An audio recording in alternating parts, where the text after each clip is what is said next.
Cuando el disco empieza a sufrir desgaste, que puede ser debido a múltiples causas, puede ser estrés mecánico, factores genéticos, cambio histológico, respuesta a mediadores celulares, puede ser problemas vasculares.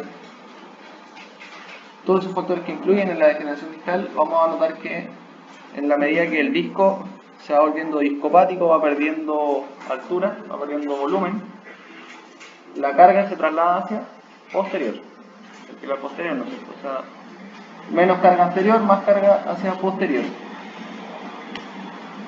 Entonces, en la primera etapa, nosotros vamos a notar que el disco puede hasta cierto punto tolerar las cargas. En la medida que el disco va perdiendo volumen, va perdiendo altura, esa pérdida de altura va haciendo que las facetas articulares y la apófisis espinosa se pongan más digamos, se presionen unas sobre otras con mayor intensidad, ¿ya? Debido a que el disco al perder altura hace que la vértebra baje, entonces presiona las apófisis articulares también por posterior. El disco va a transmitir de manera deficiente las cargas y debido a eso va a aumentar la presión. Y como aumenta la presión, el hueso va a empezar a sufrir también mayor desgaste. Se va a producir un fenómeno que se denomina acuñamiento vertebral, que en el fondo la vértebra, el hueso, en vez de ser cuadrilátero, empieza a tomar una forma de cuña. Se empieza a expandir hacia los lados y se empieza a volver más angosto al medio. ¿Ya? O sea, queda con una forma más irregular, lo cual en sumatoria, ¿no es cierto?, va a hacer que también disminuyan los espacios articulares y se genera una hipertrofia a nivel facetario y un aumento del volumen antero-posterior y latero-lateral del cuerpo vertebral. O sea, el cuerpo vertebral se hace más ancho y más largo de anterior a posterior. Todo eso va a disminuir el tamaño que poseen los nervios para salir por el agujero raquídeo, ¿ya? Llevando a la larga a procesos de obliteración del foramen raquídeo que pueden desencadenar un cuadro que se llama raquiestenosis. En el fondo quiere decir estenosis, que el espacio es pequeño y en este caso el foramen raquídeo, por donde pasa la cola de caballo o la médula, se va a hacer más pequeño y el cuadro, ¿no es cierto?, que es la estenosis foraminal, que es donde se hace más pequeño el agujero foraminal, ¿ya? Entonces, ¿eso por qué sucede? Porque la faceta se hace más grande, porque el disco se esparce hacia los lados como si fuera la palta en un pan, se empieza a expandir hacia los lados. El hueso, en el cuerpo vertebral que hace, se expande hacia adelante y hacia atrás y hacia los lados, también toma parte de este espacio y se va a hacer más pequeño el agujero raquídeo.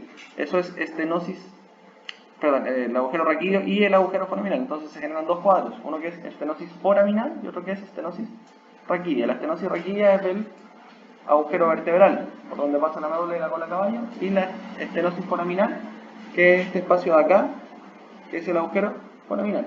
En general los dos se van a hacer más pequeños, ¿ya? Y eso puede llevar a complicaciones de carácter neural. En el fondo que se altere la neurología del segmento vertebral, dañando las raíces o dañando la meninge y la cola de caballo con algún grado de compresión, ¿ya? Entonces eso es como lo que ocurre a medida que el disco se va degenerando, y recuerden que eso es un proceso que toma tiempo, en algunas personas se puede acelerar, mayor medida o menor medida. Ahora, respecto a la resistencia del anillo fibroso en tensión, primero recordar que el anillo fibroso es un poquito más delgado por posterior a nivel lumbar. Tiene también alguna debilidad en la parte posterolateral, sobre todo porque si bien en la región posterior es más delgado, las fibras están más continuas unas con otras, pero tienen el recubrimiento del ligamento vertebral común posterior. Ahora, el ligamento vertebral común posterior no recubría toda la porción posterior del anillo, sino que dejaba libres los laterales. En la parte anterior, como pueden ver, es mucho más voluminoso el anillo fibroso. Y además de eso tenemos un ligamento vertebral común anterior que es voluminoso, es ancho, ¿no es cierto? Entonces, se podría decir que es más fuerte. Si nosotros analizamos los movimientos de la columna vertebral, vamos a ver que los movimientos que generan mayor nivel de tensión en el anillo fibroso, acuérdense que el anillo fibroso se comportaba como una especie de ligamento, van a ser precisamente los movimientos de flexión axial y rotación, en parte los movimientos de flexión, de rotación y extensión, y la inclinación derecha combinada con la rotación izquierda, o sea, la rotación contraria a la inclinación. Ahora, fíjense bien qué es lo que ocurre acá. De todos los movimientos que vimos, que son estos tres los más complejos, la rotación con flexión o la rotación con extensión, o la rotación hacia un lado con la inclinación hacia el lado contrario, si analizamos todos esos movimientos, el que tiene mayor potencial de generar carga en la porción posterior del anillo, como movimiento combinado, es la rotación con flexión. Porque si bien la rotación con extensión pareciera, ¿no es cierto?, generar altos niveles de carga a nivel del anillo fibroso, lo hace en zonas en las cuales el anillo fibroso es mucho más robusto, mucho más fuerte.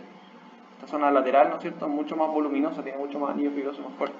Lo mismo acá, mucho más lateral y anterior, ¿no? Es muy raro que vaya a pasar algo que se vaya a lesionar, eso, o sea, resiste más carga, a pesar de que la carga es mayor. Pero acá, fíjense lo que ocurre. Acá vamos a tener compromiso de la región posterolateral, ¿no es cierto?, y más posterior incluso del anillo fibroso, que es la zona donde se lesiona. Por lo tanto, como movimiento en la columna, el que puede generar mayor daño en las zonas en las cuales el anillo es más débil es la rotación axial con flexión. ¿Sí? Que es lo que vemos acá.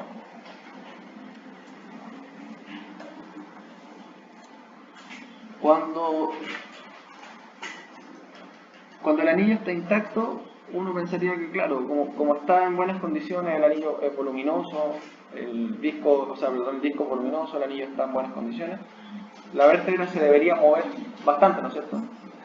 Uno podría llegar a pensar eso, pero resulta que si el anillo se daña, acuérdense que el anillo se comporta también como un ligamento. Si el anillo se daña, lo que vamos a tener como fenómeno es que parte de la restricción de movimiento que se genera por la misma tensión intrínseca del anillo fibroso va a verse afectada, y eso va a generar un aumento de movilidad. ¿Sí? Porque el anillo se comporta como un ligamento. Entonces, si se lesiona el anillo, la vértebra en sí se va a volver más móvil, ¿ya? Y eso va a repercutir en la estabilidad vertebral. Vamos a encontrar entonces que estas son las barritas blancas donde el anillo está intacto. Si se genera un daño en el anillo fibroso, en primer lugar vamos a tener un pequeño aumento de movimiento, en algunos movimientos, no en todos, pero en general va a aumentar levemente la movilidad, cerca de medio grado, ¿ya? Ahora, fíjense bien lo que pasa cuando se remueve el núcleo pulposo, además del anillo fibroso. Vamos a tener un importante aumento de la movilidad, ¿no es cierto?, sobre todo en flexión, esto es lumbar, en flexión y en lateralidad, pero también vamos a tener aumento en las rotaciones, incluso en la extensión un poco. ¿Sí?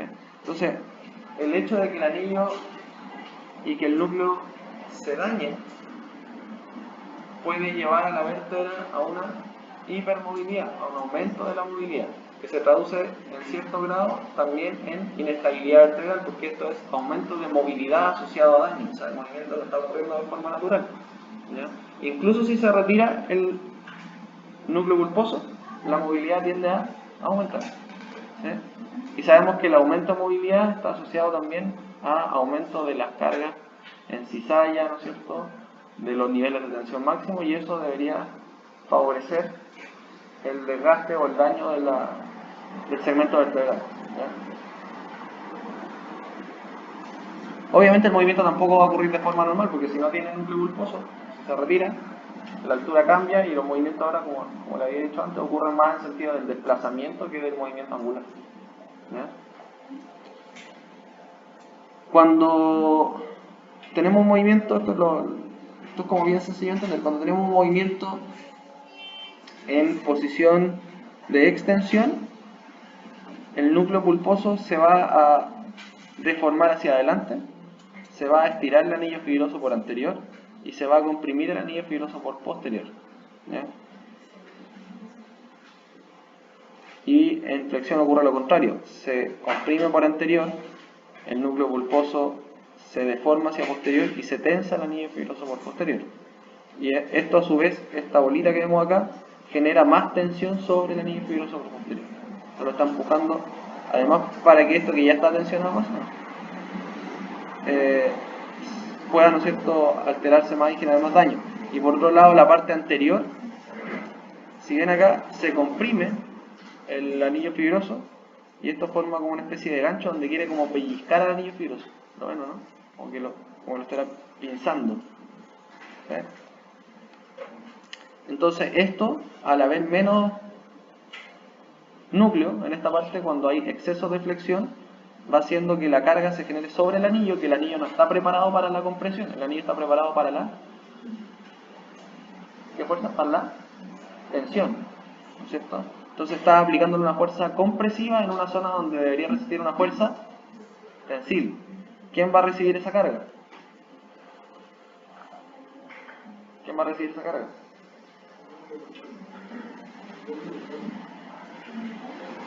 El hueso, que está acá. O sea, aquí no hay amortiguación de carga. Se supone que el núcleo pulposo te ayuda a permitir el movimiento con amortiguación de carga, pero si haces flexión, el núcleo pulposo se desplaza hacia posterior y ahora está cargando esta porción de hueso que está cargando hacia anterior, generando compresión acá sobre el anillo, porque el anillo está hecho para tensión. Entonces, ¿qué va a hacer? La carga se va a trasladar directo al hueso. Entonces, ese hueso va a empezar a sobrecargarse y con el paso del tiempo puede llegar a producir lo que se llama un osteofito. ¿Sí? ¿Qué es un osteofito? ¿Una calcificación? ¿Sí? ¿De qué? De la estructura dañada. Más o menos bien, sí. Se podría entender como eso. ¿Ya? Cuando el hueso está sometido a sobrecarga, lo que va a hacer es, por ley de Wolff, tratar de depositar más hueso en la zona para que esa zona se haga más resistente a la carga que está recibiendo. Entonces, el osteofito en el fondo no es porque a la persona le haya salido un cachito de la nada, ¿cierto? Se entiende como que una zona de sobrecarga hizo que se depositara más hueso, eso es lo que se llama una hiperostosis. O sea, hay un exceso de hueso en la zona, más de lo que debería haber en condiciones naturales. La sobrecarga hace que se deposite más hueso.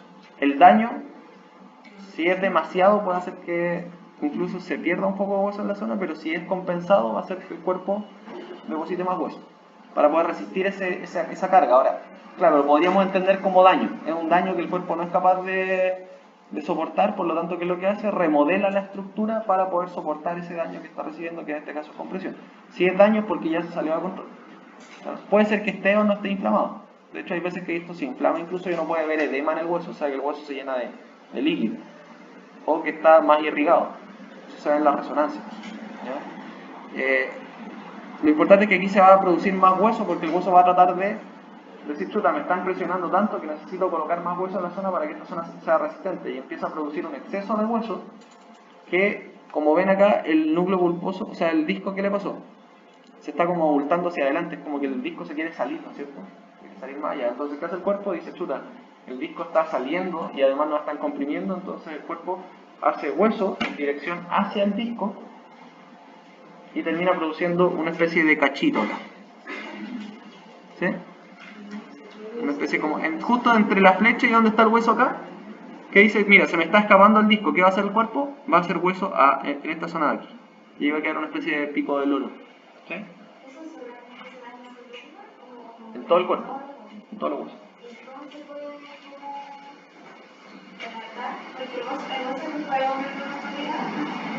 No.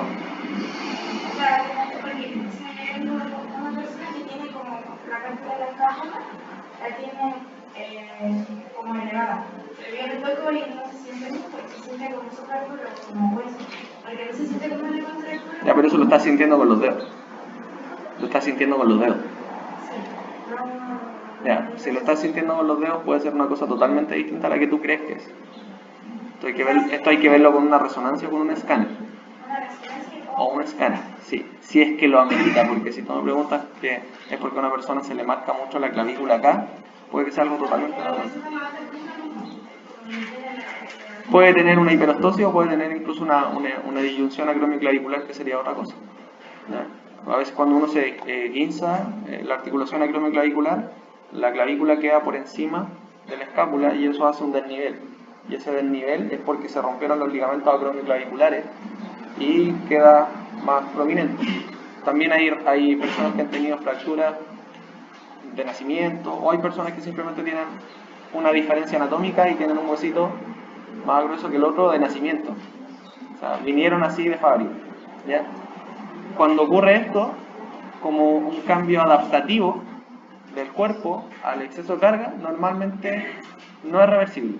¿Por qué? Porque por lo general esto lo vamos a ver en personas en las que el nivel de daño, por decir así, es muy avanzado y rara vez va a resolverse. De hecho, el cuerpo lo único que hace, o lo que tiende a hacer, es aumentar la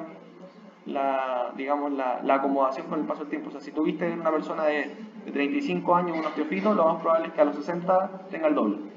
Solo aumenta. ¿Ya? Esto es como tratar de curar la artrosis, no tiene cura. ¿Se entiende, no? Porque esto vendría siendo parte, de hecho, de la artrosis de columna, que se llama espondilosis. ¿Sí? Es parte de eso. En la rodilla, una persona que tiene, por ejemplo, artrosis de rodilla, le va a pasar lo mismo. Va a ver que la rodilla se empieza, en vez de ser redonditos los cóndilos después se empiezan a volver planos y empiezan a sacar cachitos por los lados.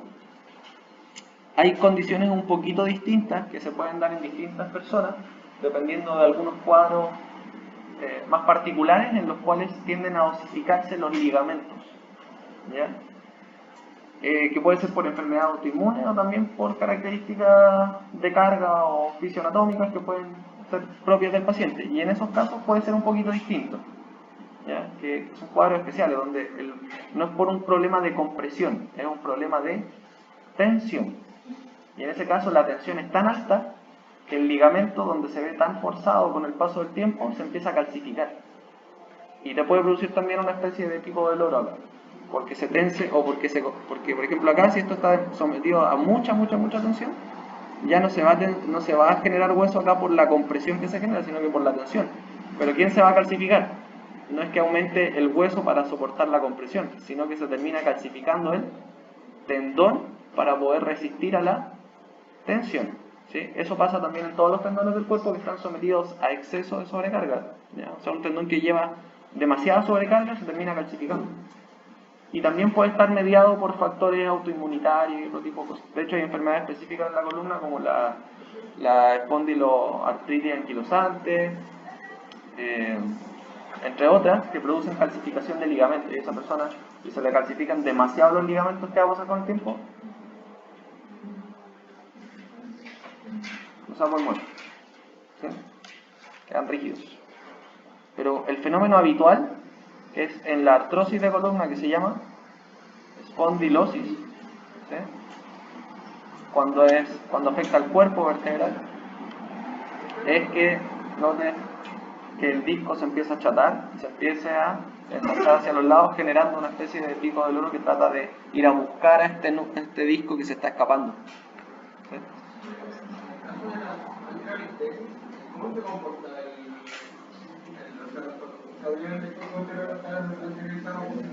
pero cómo va a estar se va a comportar el ambiente? En una anterolistesis lo más probable es que estén sometidos a sobrecarga y con el paso del tiempo se degenere un poco más rápido que el resto de los segmentos vertebrales. Y respecto a la tecnología, ¿hasta qué grado la podemos tratar? Hasta el último grado. Se me ha entendido que el último grado ya era para prevención directa. No necesariamente. No. Penosamente, los resultados de la cirugía de columna no son tan favorables como pareciera. ¿Ya? Basado en esa información y pensando que todos estos cambios se producen por algo, además de la edad, es bastante particular pensar, ¿no es cierto?, de que, claro, no es todo tan tan fácil como decir, mira, cuando esté muy grave hay que operarlo. Esa sería como el primer, digamos, lo primero que uno podría pensar, pero no es así. No es así. De hecho te iba a mostrar algo acá, pero no sé si lo encuentro.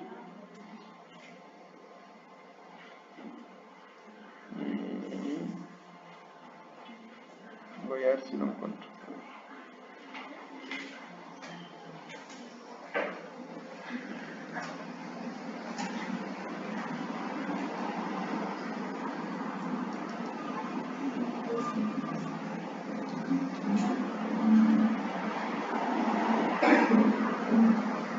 Bueno, creo que no lo guardé.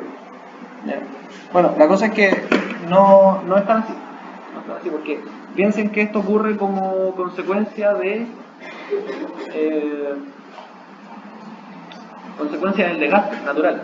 Entonces, uno podría caer en la posibilidad de pensar que, claro, yo evito el desgaste natural colocando una prótesis, que funciona bastante bien en las rodillas y en las caderas, funciona bastante bien.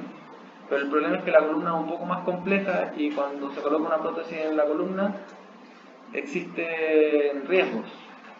Y de hecho no existe ninguna prótesis de columna. Bueno, existen prótesis para el disco, pero por lo general, con el paso del tiempo van teniendo también problemas y en algunos casos el riesgo puede llegar a ser peor que el beneficio. Y en la actualidad, como te digo, hoy en día, de hecho la evidencia dice que es insuficiente la evidencia que apoye el uso de cirugías de columna para este tipo de problemas, exceptuando casos particulares en los cuales, por ejemplo, el paciente pudiera tener un tumor en la columna y haya que sacarle el tumor y no queda otra opción que sacar un pedazo de disco, un pedazo de vértebra, o que el paciente tuvo una fractura muy grave y haya que estabilizarla con tornillos, placas o otra cosa. Descontando esos casos, las cirugías de columna, las más radicales, estoy hablando de las cirugías que son para arreglar problemas como este, así como el desgaste. Una persona que los discos están tan desvanecidos, digamos, que llegaron a una discopatía grado 4, que ya casi no hay discos y que los huesos están uno sobre otro y se están comprimiendo un montón de estructuras. En esos casos no es tan así como decir, mira, lo opera y se le pasa. Probablemente un médico te va a decir, no, mira, sabes que estoy operando, ¿sí? Pero la evidencia no apoya eso. De hecho, hoy en día es cuestionable incluso que un médico diga que eso es así, que hay que operar. Así a ciencia cierta. Hoy escucho todos los días que los pacientes le dicen, no, mira, que hay que operarte, hay que operarte. Si no te operas te va a pasar esto, esto, otro, y nada. No sé por qué los médicos lo dicen, seguro que no sé por qué. Yo creo que hay un tema ahí si bien honestamente creo que hay un tema de conflicto de interés o se llama, bueno, conflicto de interés en el fondo un bias, que quiere decir que es lo que saben hacer y es con lo que ganan, y tienen todas las coberturas para hacerlo independiente de los resultados. El paciente puede quedar parapléjico. 3 a 7% de los pacientes. Si te dijeran que tienes un 10% de probabilidad de quedar 1000 veces peor de lo que estaba ahora, ¿te operarías de la columna? Es un 10%. ¿Te operarías? Puede ser que sí, si estás muy mal. Estás tan desesperado que quizás lo harías. El médico no te va a decir nunca que tienes un 7 o un 10%. Te va a decir, no, mira, yo lo he hecho tantas veces que me sale siempre bien. ¿Entiendes, no? Y si te digo que además de ese 10% de que te salga mal, tienes un 30% de probabilidad de quedar igual o peor. Aunque no quedes tan grave, pero sí vas a quedar igual o peor. O sea que tienes solamente un 50% de probabilidad de quedar igual o un poco mejor. Tirar una moneda al aire. Esas son tus posibilidades. Tirar la moneda al aire y te puede ir bien, o tirar la moneda al aire y te puede ir mal o muy mal. Entonces, claro, es un tema complejo. Es un tema súper complejo. De hecho salió un estudio el año pasado de que decía que las cirugías de columna para ese tipo de problemas solamente tenían que realizarse si es que estaban dentro de un estudio clínico randomizado. O sea que solamente podían ser operados pacientes si es que la cirugía la iban a utilizar como medio de control para alguna investigación. Si no, no se hace. Obviamente que todos esos problemas van a ser mayores mientras las personas vivan más años, porque es parte de la edad, ¿no es cierto? Si vivimos 100 años, de hecho ustedes ven una resonancia o un escáner de una persona de 100 años que nunca ha tenido dolor de espalda, ¿qué van a encontrarse? Van a encontrarse todo eso que les acabo de nombrar. Pero a esa persona no le duele la espalda. ¿Entiendes, no? No tiene relación o no tiene sentido pensar que solo porque tiene desgaste en la columna le va a doler la espalda. Se relaciona así. Quiere decir que si tú tienes más desgaste en la columna, es más probable que te duela. Pero hay personas que tienen muchísimo desgaste o que tienen una espondilolistesis y no les duele. Y se dan cuenta que tienen la espondilolistesis a los 70 años, pero la tienen desde los 30. O sea, tuviste 40 años de vida y nunca te dolió la espalda. Y la tuviste ahí. Entonces te toman una resonancia a los 70 y a los 70 te la encuentras y te asustas porque te encuentras que tenías una cuestión ahí y te dicen, chuta, es que esto hay que arreglarlo ahora. Y tú con tu cuerpo toda la vida. Ahora hay casos particulares donde se dan situaciones de emergencia que sí se tienen que operar. ¿Ya? Pero si no, no siempre, no es como tan radical, ya que decir sí o sí. Puede ocurrir debido a que el núcleo pulposo es más resistente que el cuerpo, porque el núcleo pulposo es agua, o está compuesto en mayor medida por agua. El agua tiene una capacidad física que es única, y es el hecho de que el agua es incompresible. Tú no puedes comprimir el agua, ¿sí? Si yo tomo una vértebra, el hueso de una vértebra, y lo comprimo, ¿qué le va a pasar? Se deforma, y puedo hacer que su volumen cambie. Quiere decir que si yo tomo una vértebra, la aplasto desde los lados, la aplasto de arriba hacia abajo, la dejo como un cubito de azúcar, ¿entiendes, no? O sea, la puedo comprimir y hacerla más pequeña, con fuerza.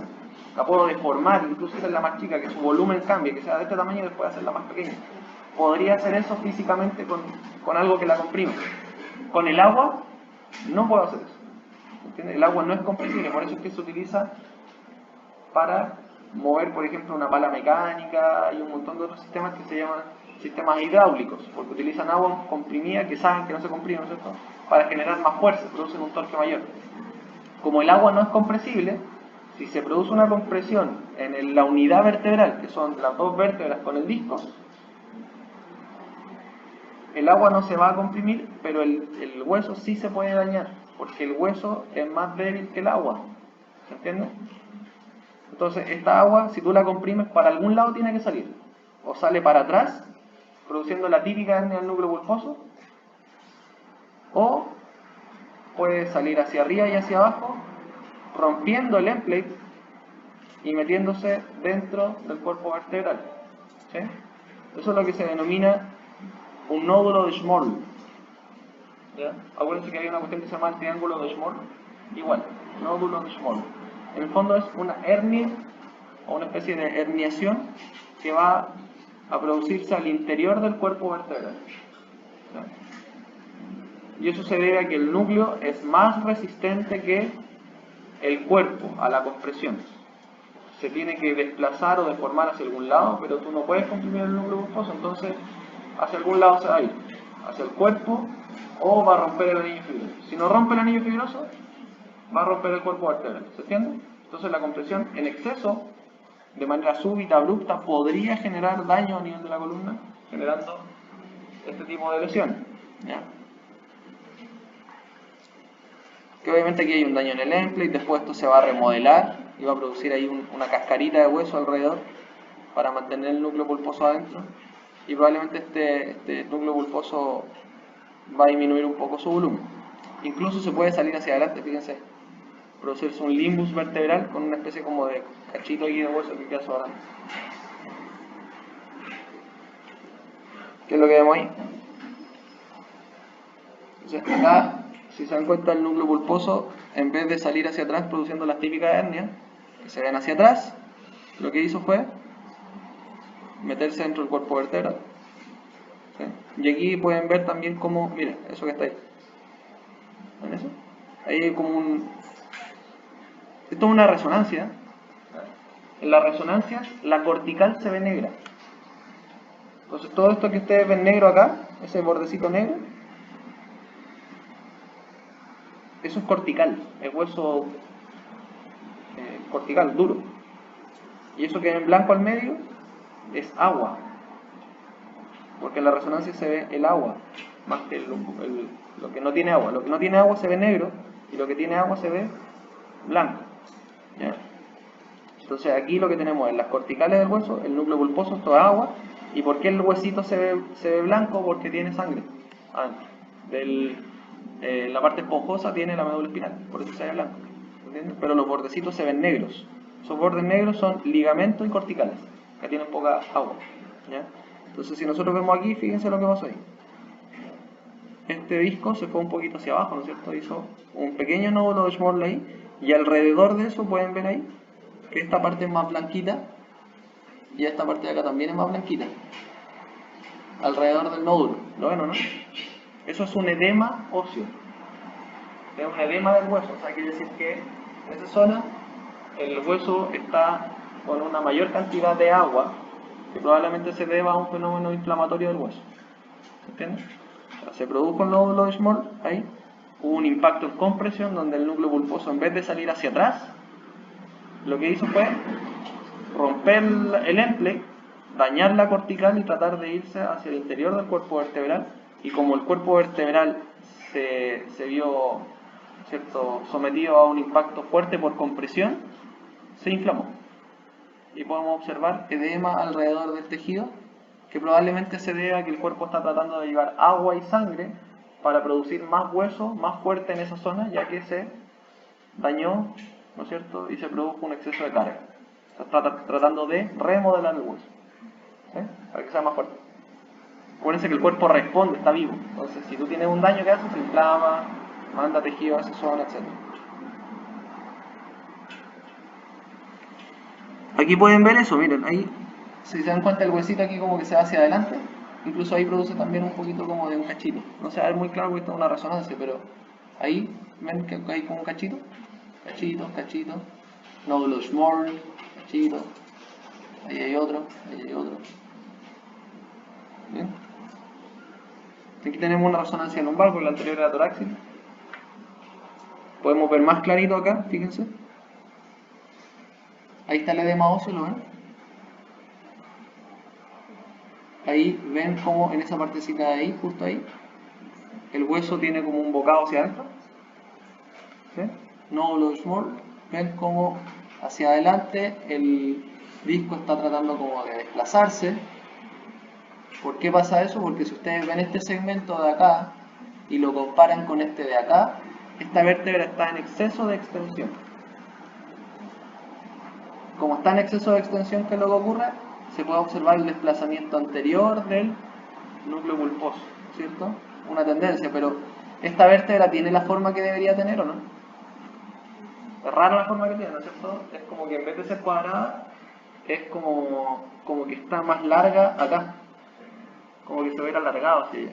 Básicamente porque el núcleo pulposo se le está escapando hacia adelante y este huesito que debería ser cuadrado ahora tiene una forma de cuña y se inclina hacia adelante y aquí está generando como una especie de gachito hacia adelante para tratar de atrapar ese núcleo pulposo que se está saliendo hacia anterior.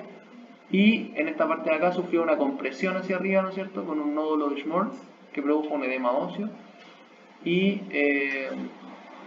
tiene una colocación posterior respecto a la primera vértebra sacra. Si se dan cuenta, esta de acá, si yo trazo una línea aquí, esta está más atrás que esta. ¿Saben o no?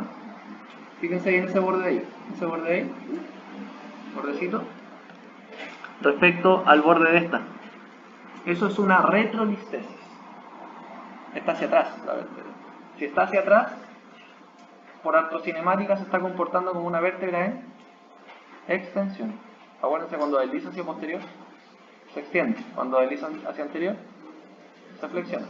Claro, entonces, si tú piensas eso, mira, la vértebra está en una retrolistesis, está posterior. Aquí ya el problema es clínico. ¿Por qué? Porque en el fondo la retrolistesis quiere decir que su posición normal se perdió. Esta vértebra está hacia atrás respecto a la otra.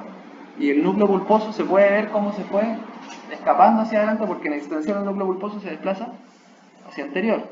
Y como se desplaza hacia anterior, la vértebra, la L5 en este caso, está remodelando tejido para generar una especie de punta hacia adelante para tratar de atrapar ese disco. ¿Entiendes? Se ve clarito. Y además de eso, como está en extensión, la vértebra, es menos probable que el núcleo se vaya hacia atrás. Y seguramente tuvo un impacto en compresión.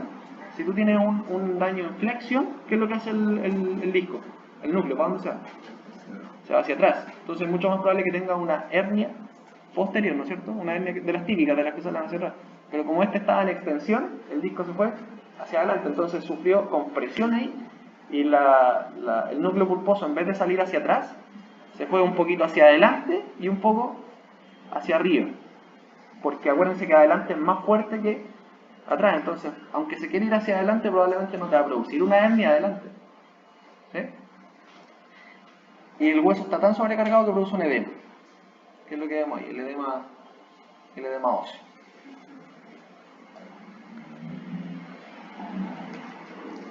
En un escáner se vería algo así, para un nódulo. Mucho más clarito, porque fíjense la diferencia entre esta imagen y esta imagen de acá. Acá las corticales se ven negras y acá las corticales se ven blancas. Entonces te delimita mucho mejor los volúmenes. Cuando quieres ver hueso, te conviene más una radiografía o un escáner. Cuando quieres ver tejido blando, conviene más una resonancia. ¿Sí? Porque la diferencia es que acá, por ejemplo, fíjense la médula, no se ve nada. Veo el huesito, lo veo claro. Veo bien muy clarito los bordes del hueso. Pero acá no veo la médula claro, no veo los ligamentos, ninguna cosa se ve claramente. En cambio acá se alcanza a ver parte de la médula, fíjense. Médula y aquí cola de caballo. Y en esta imagen, porque tú puedes elegir distintos tipos de cortes, se ve clarito la grasa, se puede ver hasta la inflamación. En la otra imagen no ves inflamación. En el escáner no tienes cómo ver la inflamación. Aquí puedo ver la inflamación porque veo que hay más agua. Y acá incluso puedo ver la médula mucho más claramente. ¿Sí?